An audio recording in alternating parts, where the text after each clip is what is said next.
안녕하세요. 컬러랑의 살찐양입니다.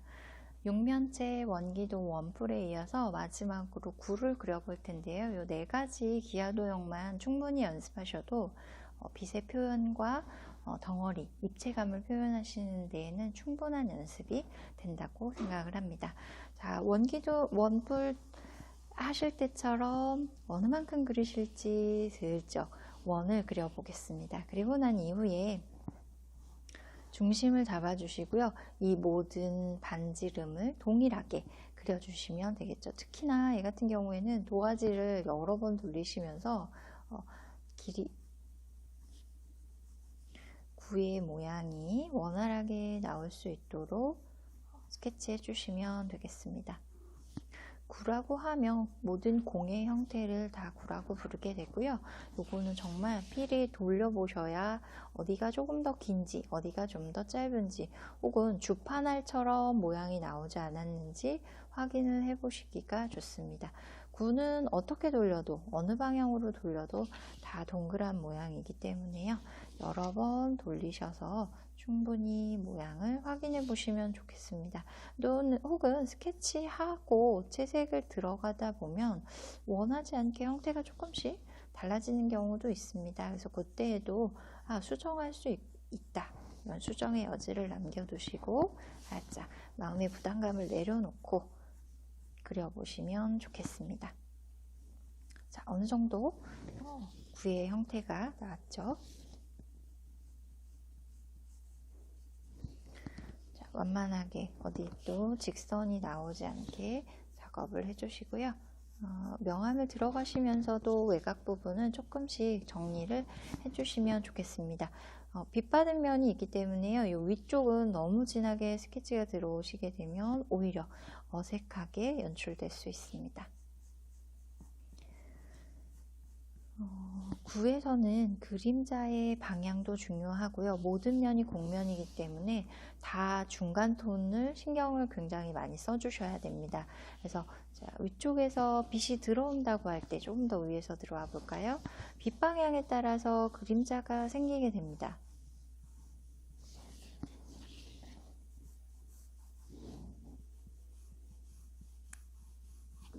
위에서 이런 느낌으로 빛이 내려온다고 할 때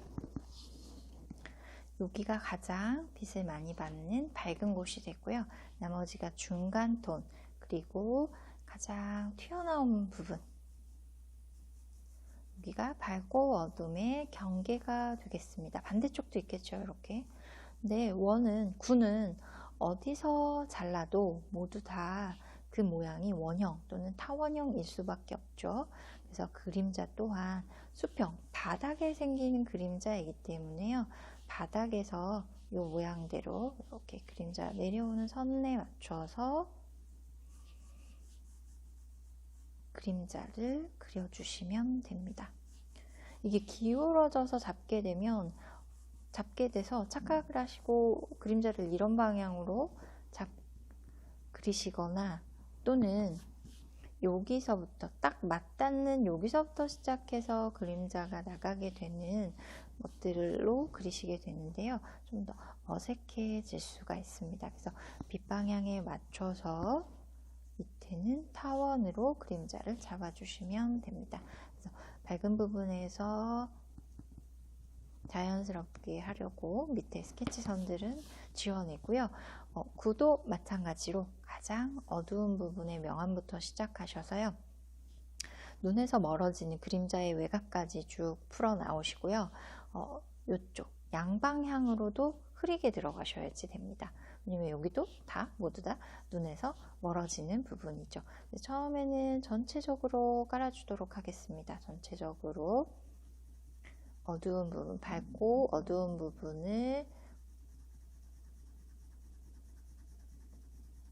그래서 연필을 최대한 조금 길게 잡으시고요. 전체를 같이 들어오실 수 있도록 해보시면 좋겠습니다. 그래서 선을 긋다 보면 간격이 자연스럽게 벌어지게 됩니다. 그래서 다시 오셔서 그 빈 공간을 채우는 느낌으로 그려주시면 좋습니다. 눈에서 멀어지는 바닥 그림자까지 같이 들어오시고요. 다시 한번 진하게 잡아주도록 하겠습니다. 그래서 이번에는 선을 여러 번 겹침을 하시고 조금 더 진하게 들어가도록 하겠습니다.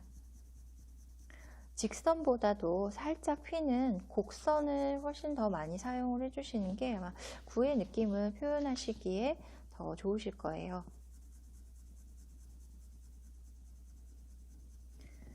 그래서 연필 간격이 벌어졌다면 다시 지나가면서 그려주시고요. 연필을 길게 잡으시면 자연히 긴 선, 그리고 조금 연한 선을 쓰실 수밖에 없고요. 아주 진한 선이 필요하다 점점 연필을 짧게 잡고 또는 세워서 잡고 그려보시면 좀 더 진한 선을 표현하실 수가 있습니다. 지금은 간단한 명암 표현의 연습 정도이니까요. 너무 짧게 잡지 않으시기를 권해드립니다. 짧게 잡다 보면 몸도 숙여지고 긴 선도 사용할 수 없게 돼서요. 전체적인 형태나 색감을 놓치고 가게 되는 경우가 많습니다. 자, 어두움이 어느 정도 표현됐다 하시면 이제 밝은 쪽 부분의 중간 톤도 천천히 들어오시면 되겠습니다.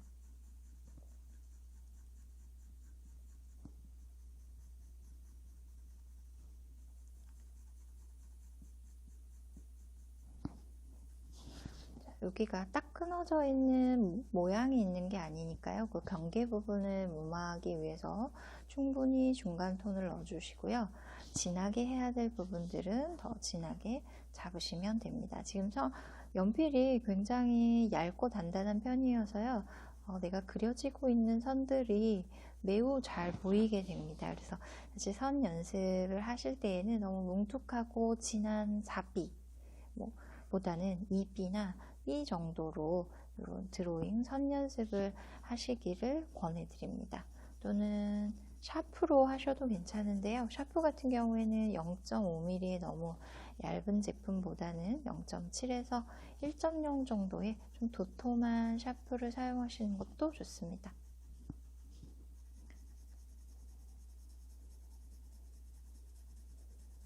지금 한 방향선으로 작업을 하고 있고요.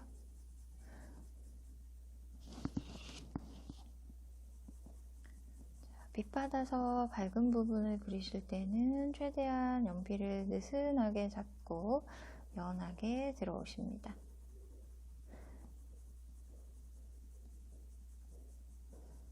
좀 더 아주 매끈한 면의 표현을 하신다면 찰필이나 이런 보조 재료들을 활용을 하셔서 연필선을 부드럽게 펴실 수도 있고요. 색연필 같은 경우에는 블렌더라는 제품을 사용을 하실 수도 있습니다. 하지만 지금은 선의 어떤 맛을 살려보면서 드로잉 연습을 하는 부분이니까요. 선 방향을 최대한 다양하게 쓰면서 곡면을 만들어 가보도록 하겠습니다.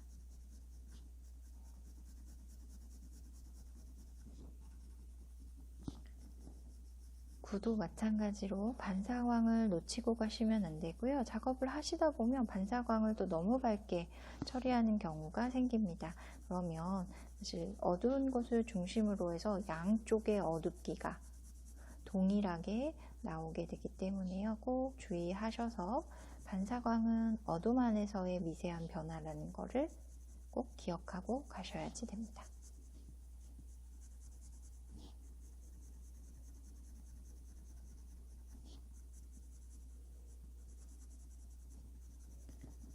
그림자가 시작하는 부분에서 한 번 더 진하게 잡아주고요.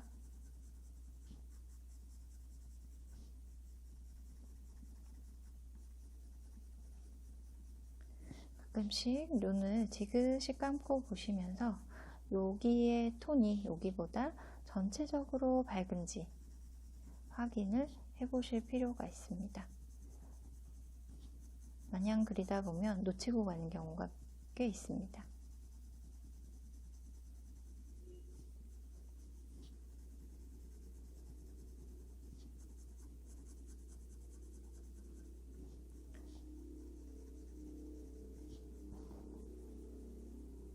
구가 가장 어렵고 신경 써야 할 부분들이 많아서 맨 나중으로 배치가 되어 있는데요. 그래서 다양한 사이즈의 구들을 자꾸 그려보시면서 연습을 해보신다면 덩어리를 익히시는 데에 양감 표현을 또 익히시는 데에 도움이 되실 것 같습니다. 열매라든지 우리가 흔히 먹는 과일 모두 다 구의 응용 형태이기 때문에요. 구를 확실하게 해두시고 가시면 좋겠습니다.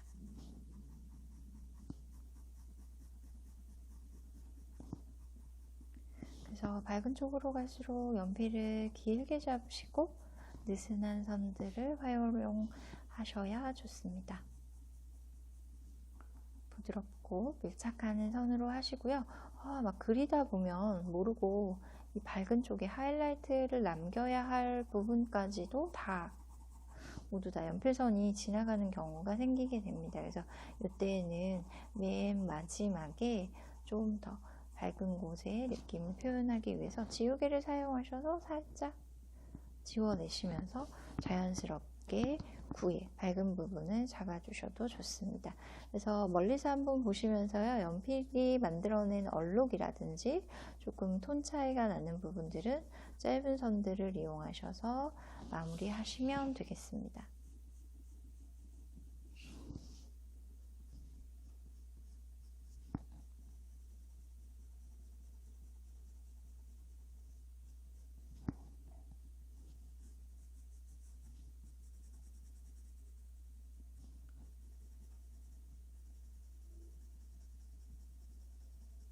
변사광이 너무 밝아 보인다 하시면 한 번 더 덮고 가셔도 좋습니다. 사실 하얀색의 기아 도형을 하는 이유는요, 반사광이라든지 어둠이 생기는 부분은 좀 더 쉽고 명확하게 볼 수 있기 때문입니다. 색깔이 들어오게 되면 색의 영향을 받아서 밝고 어두워지는 부분들, 그늘과 그림자의 관계에서 색 표현에 있어서 굉장히 어려움을 느끼게 되는데요. 그래서 단일 색깔로 그리실 때에는 그런 부분들을 좀 더 쉽게 접근하실 수 있습니다. 그래서 검정색이 아니시더라도요, 한 가지 색 색연필로 이용을 하셔서 그려보시면 좋겠습니다. 그림자의 외곽은 너무 딱 끊어지지 않고 부드럽게 펴주실 수 있도록 마무리해 주시면 됩니다.